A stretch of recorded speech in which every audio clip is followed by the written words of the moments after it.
ভিডিঅ'লৈ মই আগবাঢ়িছোঁ যিসকলে CUT UG 2024 এক্সাম দিব বিচাৰে মানে common university entrance test online form fill up হৈ আছে যিসকলে দিব বিচাৰিছে তেওঁলোকৰ এইটো এটা ভাল সুবিধা আহিছে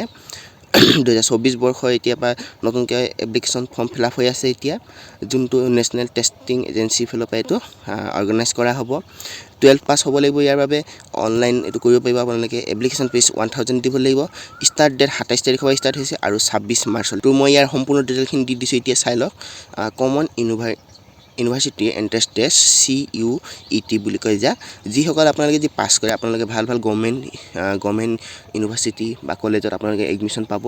আপোনালোকে এডমিশ্যন কৰিব পাৰিব আপোনালোকে তাত UGখিনি সম্পূৰ্ণ কৰিব মানে গ্ৰেজুৱেশ্যন কমপ্লিট কৰিব পাৰিব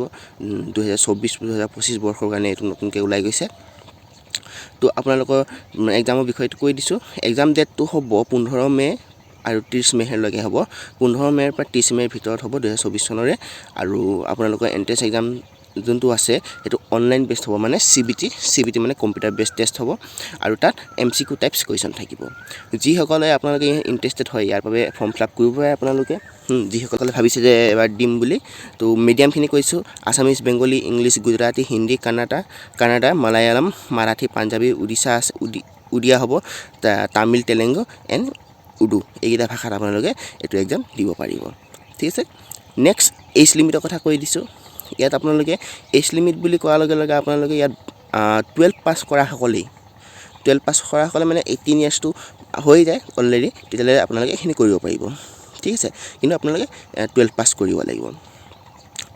ইয়াৰ ফিজটো মই কথা কৈছোঁ আনৰিজাৰ্ভ 1000 তিনিটা ছাবজেক্টৰ কাৰণে আৰু যদি আপোনালোকে এডিশ্যনেল এটা ছাবজেক্ট ল'ব তেতিয়াহ'লে 400 টকা দিব লাগিব OBCখিনিৰ কাৰণে 900 তিনিটা ছাবজেক্টৰ কাৰণে যদি এক্সট্ৰাকৈ আৰু এখন ছাবজেক্ট এডিশ্যনেল ছাবজেক্ট ল'ব বিচাৰে তেতিয়াহ'লে 375কৈ দিব লাগিব বাকীখিনি আপোনালোকে চাই লওক SC ST তাৰপিছত PWBD এইখিনিৰ কাৰণে 800কৈ আৰু যদি এক্সট্ৰা ছাবজেক্ট ল'ব বিচাৰে তেতিয়াহ'লে 350 টকা দিব লাগিব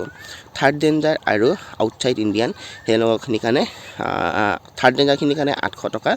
আৰু আউটছাইড ইণ্ডিয়ান মানে ভাৰতৰ বাহিৰৰখিনিৰ কাৰণে 4500 টকা দিব লাগিব পে'মেণ্ট মেথডত আপোনালোকে পে'মেণ্টটো অনলাইন কৰিব পাৰিব নিজে আপোনালোকে ফৰ্ম ফিল আপ কৰি UPI বা debit card credit card net বেংকিঙৰ দ্বাৰা আপোনালোকে পে'মেণ্ট কৰিব নিজে কৰি ল'ব পাৰিব চব ঠিক আছে নেক্সট আপোনালোকৰ ইয়াত মই যোনটো আপোনাৰ এপ্লিকেশ্যন ফৰ্ম ফিল আপ কৰিব পাৰিব যোনটো লিংক আছে মই দি দিম আপোনালোকৰ লিংকটো আৰু বেছি দিন নাই বহুত কম দিন আছে আৰু ইয়াৰ বাবে আপোনালোকে কৰি লওক ফটাফট আৰু এক্সাম ডেট এণ্ড চিটি এক্সাম ডেটটো আৰু আপোনালোকে গম পাব কেতিয়া হ'ব আৰু কোন জেগাত হ'ব সেইটো আপোনালোকে 30 এপ্ৰিল তাৰিখ দিনাখন গম পাই যাব তো আজিলৈ ইমানে যদি আপোনালোকৰ ভিডিঅ'টো ভাল লাগে চেনেলটো ছাবস্ক্ৰাইব কৰি ৰাখিব ভিডিঅ'টো লাইক কৰি দিব আৰু মই আপোনালোকক ইয়াৰ লিংকখিনি যিখিনি লিংক আছে সেইখিনি আপোনাক মই দি দিম ডেছক্ৰিপশ্যনত দি দিম আপোনালোকে চাই ল'ব থেংক ইউ আজিলৈ ইমানেই চেনেলটো ছাবস্ক্ৰাইব কৰি দিবা আৰু এটা মোৰ হোৱাটছআপ গ্ৰুপ আছে তাত তোমালোকে জইন হৈ ল'বা হোৱাটছআপ গ্ৰুপত লিংকটো তলত পাই যাবা ডেছক্ৰিপশ্যনত থেংক ইউ